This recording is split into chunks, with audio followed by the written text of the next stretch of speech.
Hey, Marianne. Hey, LeeAnn. How are you today?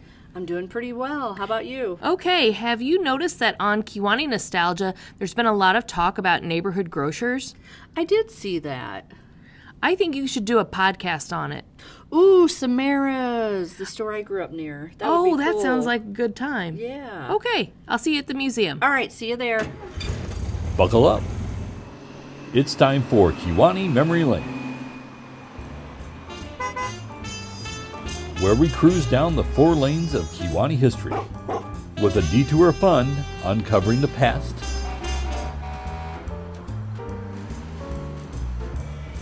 coming to you straight from the Kewanee Historical Society in the heart of downtown Kewanee. Here are your hosts, Marianne and LeeAnn.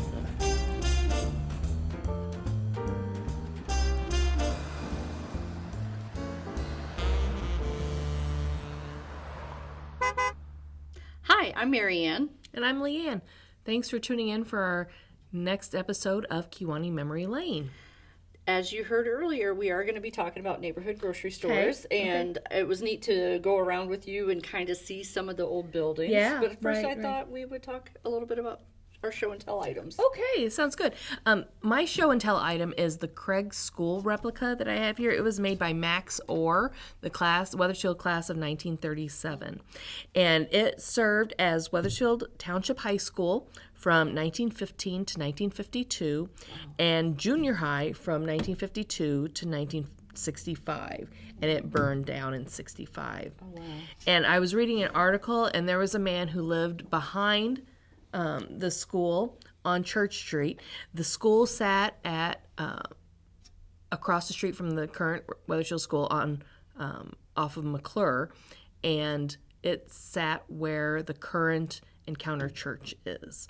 And so, but there was a man who lived behind on Church Street, and he recalls looking out his window and seeing flashes of light coming from the basement floor of the school. And so he called the principal, and the principal went and checked it out and found nothing, didn't smell anything, didn't see anything, and called him back and said, no, there's nothing wrong. So went about his business. And then the guy saw it again, and he called again. Now, I don't know why he didn't call the police. Or the fire department. But anyway, he called the principal, and the principal went and went back and didn't see anything again.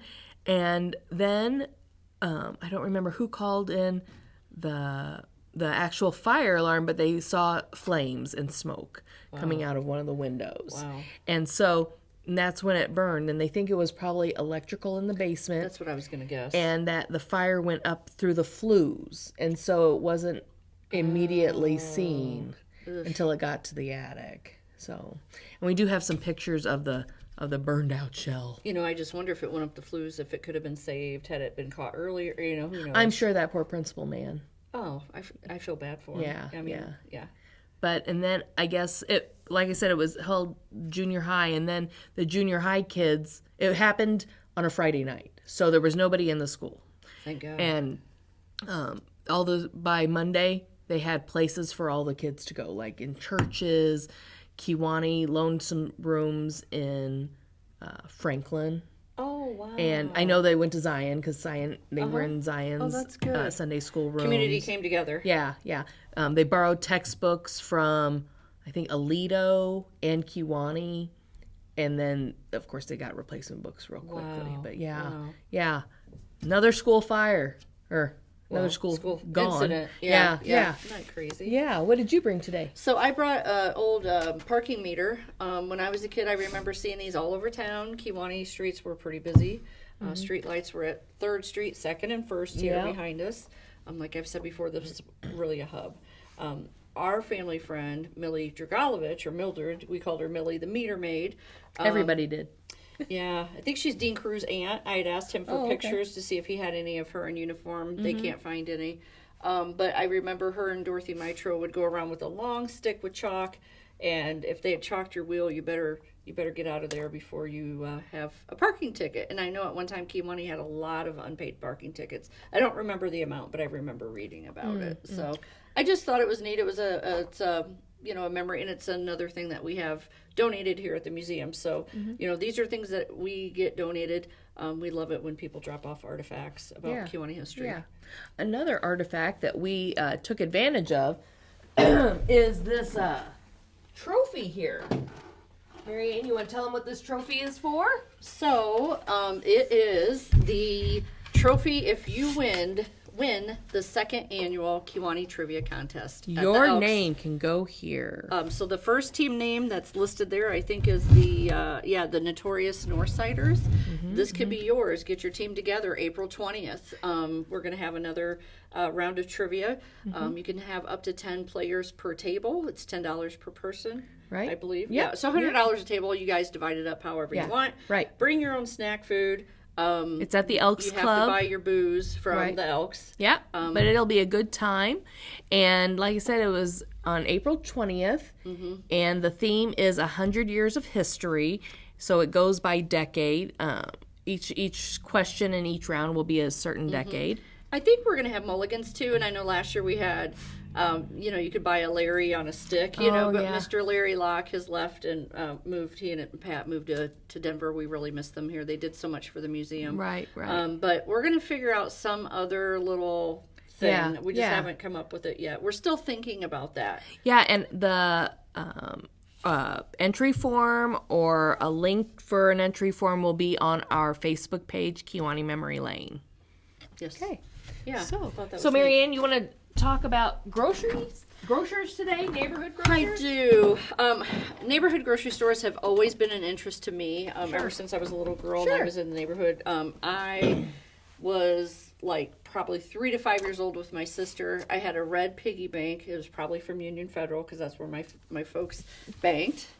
And it was a standing up pig, and I was so happy to walk down there and see the glass case when you open the doors and just to pick out the candy. I think they had penny candy, like I said before, the big chocolate was up top, the big spending. And Samara's was your neighborhood. It was my neighborhood grocery store. And we'll talk about that later, right? We More will. about Samara's? Yeah. Awesome. Yeah. So I just wanted to give a little bit of history on. Sure. I want to talk about the store, but I want to give a little bit of history about their family. Oh, yeah. So John, Albert, and Salem Samara, they all had stores in Kewanee, and so did their dad, Akrama Samara. Okay. So Akrama immigrated with his wife and kids. Well, no, actually, him and his wife immigrated here. And then they had their children here. But they first ended up in Indiana. And then they ended up in Kewanee in around 1904. I first find him in the city directory at 516 West 5th Street in 1911. West 5th. So where would that if you listen to our podcast about the brick, which was episode number 2, I talk about Nick Germanovich and how he built the brick, which was National Hall.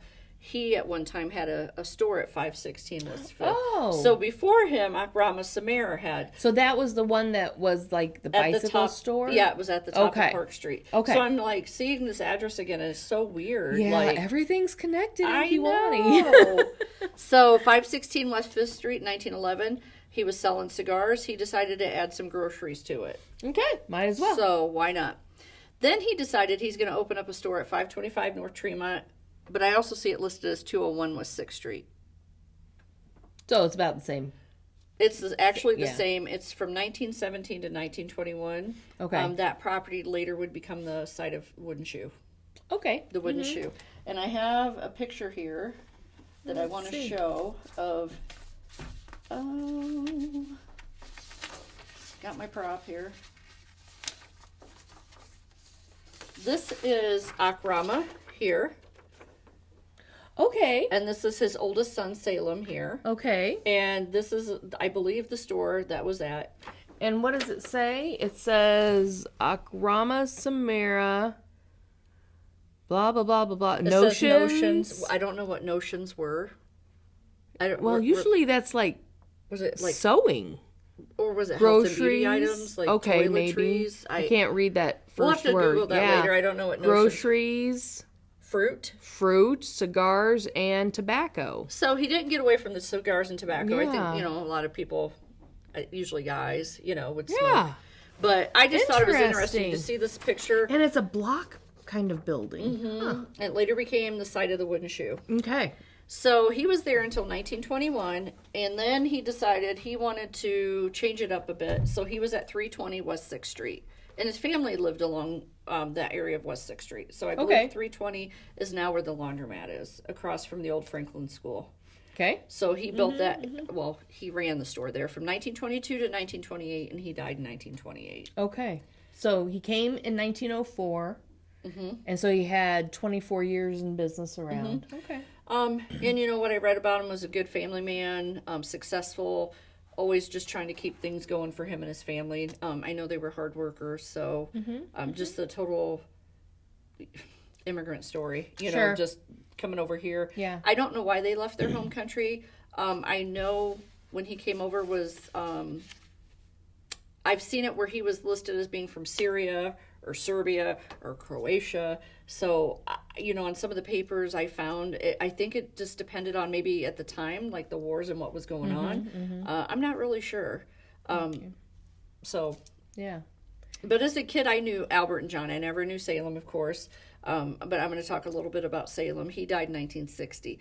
He followed in his father's footsteps, and he started Samara's Produce Company, Okay. which I did not know about until I was doing research for this.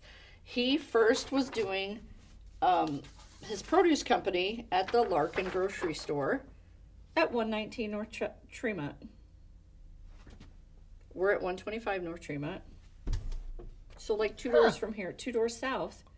He was selling Samara's produce at the Larkin store. Okay, so that would be like in the middle of, before the Elks building. Oh, yeah. Yeah. Oh, yeah. Yeah. And this was around 1926, I want to say. So right before their dad died in 1928, Salem was already following in his dad's footsteps in some way. Then he decided that he wanted to go sell, for whatever reason, he went to the Thomas Market. This is a nicer picture. And this is Salem here with his brother, John, who I knew as a young girl. They were at the Thomas Market at 205 North Main, which you guys now know as Goods Furniture. It's probably south of the Skywalk, but on the west side of the road. Okay. And so they sold their produce there. That looks like a highfalutin place. I mean, it's like very tidy. And I'm trying. How many people do you see there? There's ours. Some in the back. 6. So a small store, all these 6 people waiting to wait on you, and I think you could see they're in the produce section, Yeah, I think that they must be like the meat people in the back, like a butcher, like the yeah. butchers, and then I don't know, maybe. I don't know if she was she looked like the Fruits. only woman there. Yeah. So I just thought it was really interesting That that he went from Larkin's to the Thomas Market, and then when his dad died, him and Albert started the Samara Brothers, and I think they took over their dad's store at 320 West 6th Street, and it was then the Samara's brother, and then John was a clerk. Okay. So it was Salem Samara Fruits. John was a clerk, but at that point, when it became Samara Brothers, Albert and Salem went in it together. Okay. And John was clerking and doing other jobs. Okay. So, let me. I want to fast forward a little bit to 1943 because they kind of stayed there. Like John was clerking, Albert and Salem were there for a long time, from like 28 to 43. Okay. So what is that, like 15 years thereabouts? Salem decided he wanted to open his own shop, so he then opened a store at 316 West 6th Street. So Wait. So they're just down the road from each other? So, you know, if you think about it, if you're looking at the store, here's the coin wash. Yeah. I'm doing it this way for our viewers. Okay. But here's the coin wash Okay. in Franklin School. On the other corner is now the Mexican grocery store. Okay. So Salem had that store built, and he opened that store at 316. So wait. The brothers had one store, and then across the street, Salem built another store? On opposite corners, same side of the street. 320 and 316. I don't know why, but I know that then Albert and John worked together in the Samara store at 320 Okay. until 1950. So I'll get to that in a minute. And then on the other corner, then Salem was really excited at 6th and Chestnut. to open Salem's supermarket.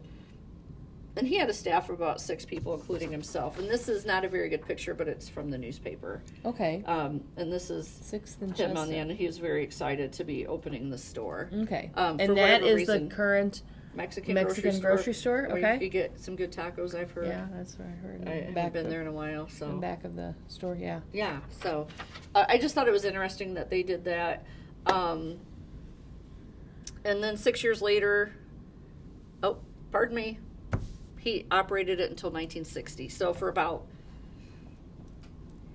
17 years he ran that store. And then after his death, George, his son, he decided that he wanted to try to save the store and help his mom, because then she was a widow and she was alone. So George and some of his fraternity brothers came along to kind of fix up the store and clean some things up, and he ran it for a few years. Okay. And then they ended up selling it to Chuck Schwerbrock and some other guy.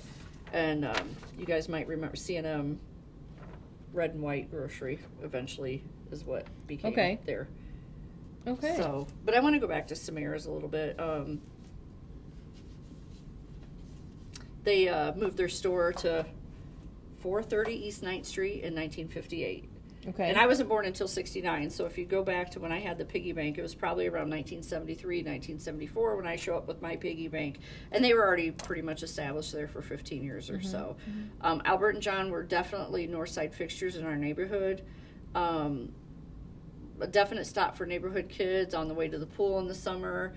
Some of the kids wanted to get into the pop cooler and help themselves. John only let certain kids in the pop cooler.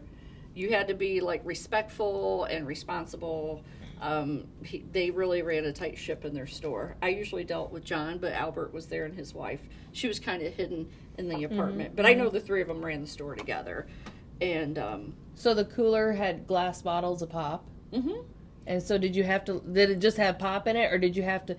I remember when I was in school, we had a pop cooler where you put money in and then you had to slide the bottle around. Oh yeah, I've seen those before. No, it was just like a cooler. Okay. It's in the back of the store. You could come in the front door or the back door of the store. Wow. Okay. But it was kind of like at your house, the people you really know can come in your back door kind of thing. Right. Same thing with Samara's. It was like back door kind of thing.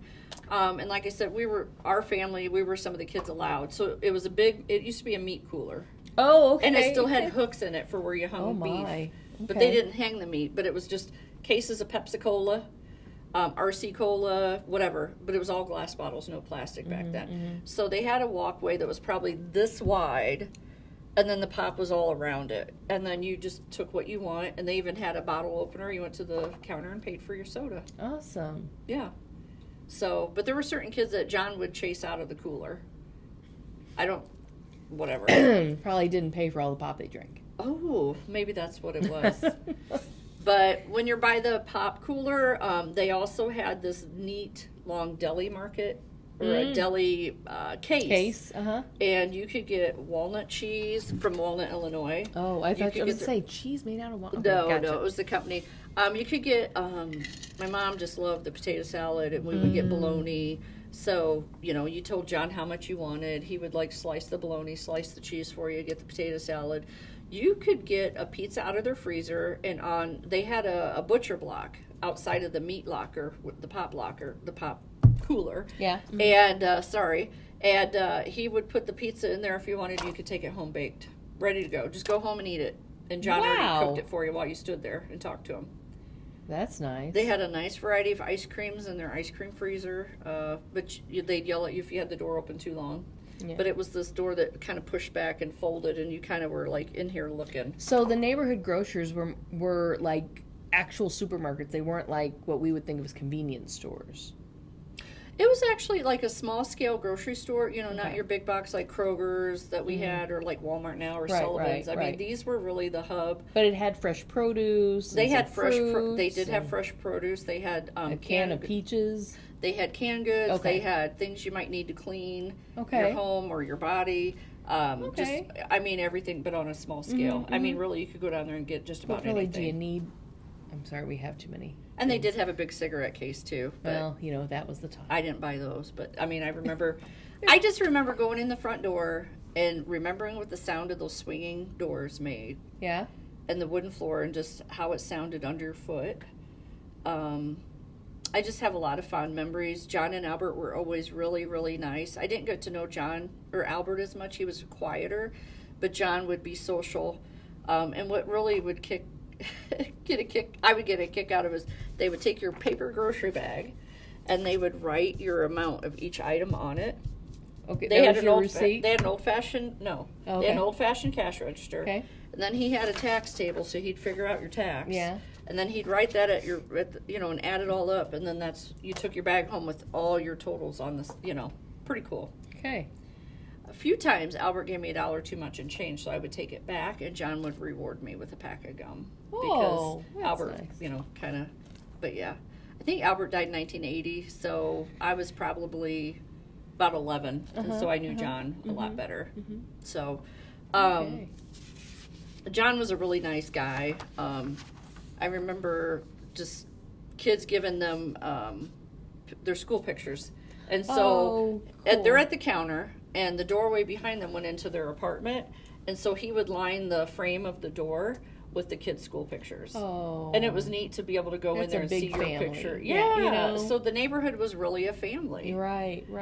That's And what awesome. really struck me as a young person was if he turned around, he had a whole stack of all these receipt books. Okay. You could charge your groceries for the month at Samara's.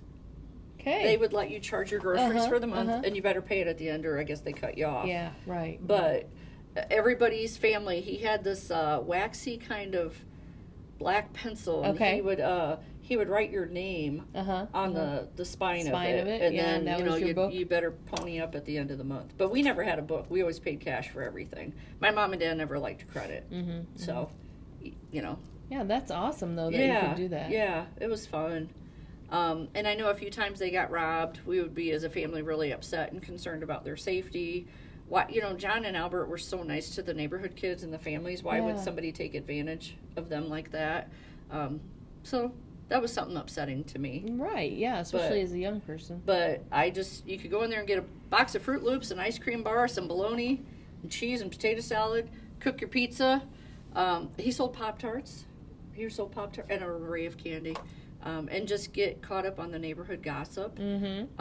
Just chit chat, and you might see your friends coming in, and it was pretty cool. That I is enjoyed awesome. it. I enjoyed it very, very much. We all need those days again. Yeah. So, like I said, his dad died in 1928. Salem died in 1960. Okay. And then Albert died in 1990. I'm sorry, I said 80. I got that mixed up. And then John died in 2008. He actually retired in 2003. Wow. So that he is a long retired after working in the family store over 50 years. Yeah. Okay. And I was talking to John earlier today and I was telling him that John Samara, not John Looney, but John Samara had been in the Army Air Corps in the European theater during World War II. He survived the D-Day invasion. He survived over 70 bombings as a waist gunner on a B-26 Marauder. So, wow. yeah. A long He never family married, life. never had children. I think the neighborhood kids were kind of his kids. So, But that wasn't the only neighborhood store. no, I remember Lappin's. I went in there a few times. I don't know, was Lappin's open when you were? Yeah, Lappin's was still there. Yeah. On South Grove and yes, Rose. Yes, and it was my son's Irving school across the street. I think we were went to there. Irving? Yeah. Oh, yeah, It was, it was centers by then. Okay, grade centers. not neighborhood Not neighborhood schools anymore. And it was open, and we'd see people coming through. But yeah, it closed right after. So I'm trying to think of what bar was in that neighborhood, because we have a joke from when I was young. Every neighborhood back in the day had a bar or two. Mine had 2 bars and a grocery store and a church. Okay, well, there's a church because St. Peter's is there. It's right there. Then you have Lappin's. So where was the bar? Oh, where was the? Well, Shamrock. Oh, Shamrock. Well, it's kind of around, but it's close enough. close. It'd count. Yeah. Okay. But like we were talking earlier this morning, everybody had that hub, that Right. sense of community. So tiny communities in a big community of Kewanee before the big box stores came in, you really knew your neighbors. Right. I mean, growing up, yes. I think I knew everybody in a 3-block radius all around. So it was Neighborhood just neat. watch. Yeah, we had neighborhood watch. If somebody rolled up, you didn't know. You're like, who is that? That's Get their plate number. yeah. No.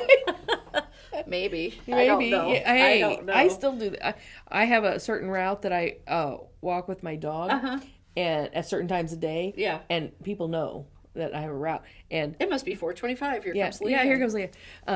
But we'll walk, and I know who's supposed to be there, and not supposed to be there. Yeah, yeah. And My dad, they used to call my dad the mayor of the North Side okay. because he'd go to Midway Tap, which was across from Midway Market. Right, the right. Kapuscinskis family, one brother had the bar, the other brother had the market. And that was on 8th. 8th and Walnut. Okay. So I grew up at 907 North Okay. Walnut. So we were just a block down. Yeah. So my dad had to see what was going on there. Then he had to go to the Moose and see what's going on. Okay. Of course, at church, you see what's going on Saturday or Sunday. Yeah. And then just being at the neighborhood grocery store, and we had relatives in the neighborhood. And believe it or not, when I was a kid, we still had ethnic neighborhoods. So my neighborhood was Polish, Lithuanian, Belgium, Hispanic, and African American. We were all just kind of there, play together, go to church together, hang out together, just a lot of good times. Some other neighborhoods had maybe Head and Carew grocery store, which Carew would be another. Okay. Yeah. You know. And we have this plate here, I think. Oh, Isn't that's that right. from You did the Compliments of Head and Carew Groceries? So I think this was a pot plate or something. Like pot. I think so. Like I a think plant, back in the teens, not the that 19, you know. Pardon me. Never mind. The teens. I Pot think means of it, something different anyway. In I different knew circles. you meant as a Plant holder. Oh, I thought you meant as a cooking. Never mind. Oh. Never mind. We'll move on. Yeah, but anyway, I know like in the teens, it was a thing to have a plate as a souvenir. Yeah. So Right. I just rations. That was another one my mom went to a lot. I heard they had a good meat counter. They did. They would cut it right there, right in front of you. Yeah. Al and two of his sisters were involved there. I know Tom Rashid had another store, but I went to the one at Division in Hollis. That was they cut the meat right there. It was very very interesting. I do want to go back to 1930. Just a fun fact, not facts of Mr. Richards, but a fun fact. The Roth family in 1930. They had a monopoly. They had 6 stores spread throughout Kewanee. Roth? R-O-T-H. Okay. I don't know much about them. I didn't research them a lot, but they had 6 stores in 1930 stretch throughout the city. They were trying to be Walmart. No, I'm just kidding. Yeah. I don't know. That's interesting. We do have some pictures behind us here of some groceries that we had in town. The Highland is that building is still there. It looks somewhat similar now. It is now the VFW on the corner of 5th and Tremont. So John Finnan painted this and donated it to the museum. I would like to see it when it was this. you Yeah, know? right. With that, I love the windows. That almost looks like our logo for KewaneeMemoryLane, doesn't Oh it? yeah, I love that. I didn't even think about that. Yeah. But yeah, it does. But you can see the original here, and then they added for part of their hall. So Sure, I yeah. just think that's neat. yeah. And this is like basically a block from where the Samaras had their stores on 6th Street. Okay. So at 316 and 320 when they start. Yeah. Isn't that interesting? They were so close So together. much competition. Yeah. You were a fruit seller. You sold cigars. You sold you really had a specialty, I guess. Right. Yeah. And then neighborhood stores started going by the wayside. Well, around the 90s, 80s, 90s. I know the last 3 that survived were Rashid's, Lappin's, and then Samara's. And John Samara closed it in 2003, so he lasted out everybody. Where in the Samaras that was the one on 430 East 9th Street. 9th Street. Okay. Now it's a private residence. It's at Vine and 9th. Yeah. Okay. Yeah. That is awesome. So there were many other in town, right? I'll just name a few. We had Al Hill Grocery, which turned into Lappin's. We had a carpenter store at 701 May Street, Chuck's Meat Market, Draminsky at 201 South Vine. That was right by my mom's house. So that was, I believe, the corner of Central Boulevard and Vine. Or maybe I'm off a block, but it was in that area. And then also Testman's, they had I believe a store on Vine Street a couple blocks away from them. Okay. The Lecluse at 310, which is now where the physical therapy places. Dan Okay. Bryan, what is that called? Kewanee Physical Advanced Rehab. Sorry, I got the name mixed up. Yeah. And then Kachukas. My dad would talk about Kachukas, and that was before my time. Okay. That was at 7th and Elm, at 701 Okay. North Elm. The last time I saw it before they tore it down, it had been lifted up. There was like, a big hole of dirt, and they were getting ready to raise it. And Evans Grocery Store was at 1103 West Mill. So even out on the West End, they had their own grocery stores. There was Roper's. I mentioned Head and Carew. Midway Market at 726 North Walnut. And So they were all over town. Mm-hmm. And that doesn't include, because there was a lot of grocers in this 4-block area, 3-block area. just too. real quick, I want to say you went from about 60 stores in the 20s and 30s to about 8 in 1980. So it really, you could see where. Yeah, it'd be interesting had to see when Kmart and plus people and had cars that Walmart. had more mobility. That's We didn't have true. the bus line anymore, and people were more mobile and able to get out. Right, so right. I know this is just a quick glimpse, and I spent a lot of time on the Samaras. Oh, I think that's fun though. They Especially were since just you near and knew dear to them. my heart, and I know some of the family members now, some of the nieces or granddaughters or cousins. So Yeah. so they provided some pictures for me. Yeah, that is great. And I think that everybody is going to really enjoy learning about that. There were neighborhood grocers all over. Yeah, and they really cared. Everybody really cared about each other. It was good. So, I just want to take a minute to thank Pat and Larry Locke for everything they did for our museum here, Kewanee Historical Society Museum. Right. For 20 plus years. Yeah, I'm not quite sure how many. And then Mike DeWalt coming on board about 5-6 years ago, helping out around here. And I do want to remind you, if you want to become a member of or a friend of us on Facebook, Kewanee Memory Lane. Nostalgia. Well, Oh. let's do Kewanee Okay. Nostalgia first. You have to answer the question to be accepted. You have to show what your interest is or what your connection is to Kewanee. It is Right. a selective process. Yes. We like new members, but please answer the question so we can accept you. Yeah. Even if we know you, we can't accept that It's just a you didn't answer the criteria. question. Yeah. But if for our public page, we do have Kewanee Memory Lane, which is us, and we'll be posting links to our videos and Maybe some of Some our goings on. show and tell items, Yeah, some of the yeah. pictures.